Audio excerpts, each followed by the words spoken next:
तुम्ही इकडे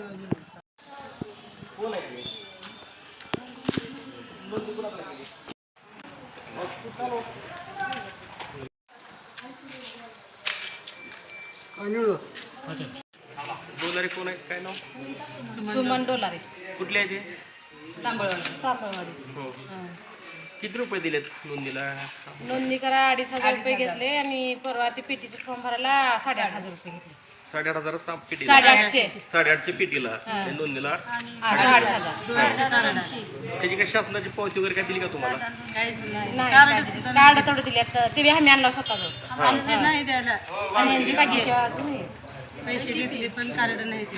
हां, मग आता ते आलेत का सामान द्यायला तुम्हाला सोबत? नाही आलं नाही ते. हां, साहेबाला सांगितलं कोणत्या साहेबाला सांगितलं? का माहित आता तुम्ही जेव्हा तिथं साहेब राहते ते साहेबांना विचारा. साहेबाला विचारा.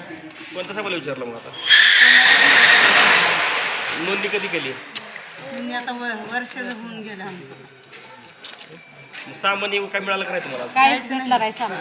हां, तिचं तर वरीसभर झालं भांड्याच्या अंगठा होऊन तिला तर भांडे भेटलेच नाहीत. परत फोन सुद्धा काला नाही की हे भांडे घेऊन जा. हां. आम्ही फोन करतो की मतदान हाय हे हाय ते हाय म्हणून हे सांगितले आम्हाला, कारण फोन लावलं का नाही म्हणून आम्ही जरा गप्प बसलो. दुसरं काय नाही आमचं. तक्रार केली ना तुम्ही अधिकाऱ्याकडे?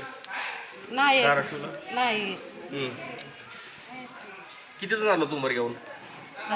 6 जणी आले. हां, 6 जणी. गोंधळ उडाला. मला काही कामगारांचे फोन आले की जे इथं बांधकाम कामगार ऑफिसचं जे गोडाऊन आहे, भांड्याचं जे किट आणि सेफ्टी किट म्हणून 2 प्रकारचे किट आहेत. त्या किटमध्ये उमरग्याहून लोक आलेत. उमरगा, लोहारा, तुळजापूर, भूम, परंडा, वाशी ह्या 8 तालुक्यातून लोक आलेले आहेत. जे कोण ठेकेदार आहे त्या ठेकेदाराचं काम आहे की इथं स्टॉक असल्यावरच त्यांना बोलवायचं. स्टॉक नसताना आजची अपॉइंटमेंट दिली गेलेली आहे आणि इथं आल्यानंतर अक्षरशः लोक पिकअप, छोटा हत्ती असे काय बरेच मोठ्या गाड्या घेऊन आलेल्या आहेत, पण त्या लोकांना इथून परत पाठवले की स्टॉक शिल्लक नाही म्हणून. आणि दुसरा विषय असं माझ्या निदर्शनात आले की जे लोक इथं किट घेण्यासाठी आलेले आहेत, आपले भांड्याचं जे साहित्य घेण्यासाठी आलेत, त्यांच्याकडून अक्षरशः 200, 500 रुपये लोकांकडून घेतले जात आहेत या पोरांकडून भांड्याचं ते किट देण्यासाठी. आणि दुसरा विषय आमचं मनसेचं हे म्हणणं आहे की तुम्ही प्रत्येक ज्या ठेकेदाराला हे कंत्राट दिलेलं आहे त्या कंत्राटदाराकडून तुम्ही प्रत्येक तालुक्याला, तुळजापूर असेल, उमरगा, लोहारा, भूम, परंडा, वाशी, त्या प्रत्येक तालुक्याला ऑफिस करावं आणि त्या प्रत्येक तालुक्याच्या ऑफिसला CCTV कॅमेरा बसवण्यात यावे. आणि जे लोकांचे जे इथं उन्हात बसतात, जेवढ्या लोकांना लांबून यायला उन्हात बसतात, त्यांना पाण्याची व्यवस्था नाही, कुठलं मंडपची व्यवस्था नाही, उन्हात लोकांची ते हेंडसाळ होण्यात आहे. तात्काळ हे त्या कंत्राटदारांनी आणि अधिकाऱ्यांनी इकडे लक्ष देऊन ते लवकरात लवकर हे सुरळीत करण्यात यावं, अन्यथा मनसे स्टाईलचं आंदोलन करण्यात येईल. अक्षरशः एजंटचा हे सुळसुळाट चाललेला आहे.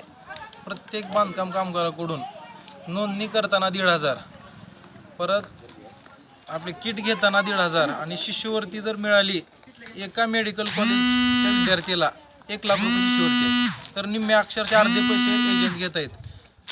बांधकाम कामगार ऑफिसचे जे अधिकारी आहेत त्या साहेबांना पण माझी विनंती आहे, एजंटगिरी तुम्ही बंद करून सर्वसामान्य लोकांना नोंदणी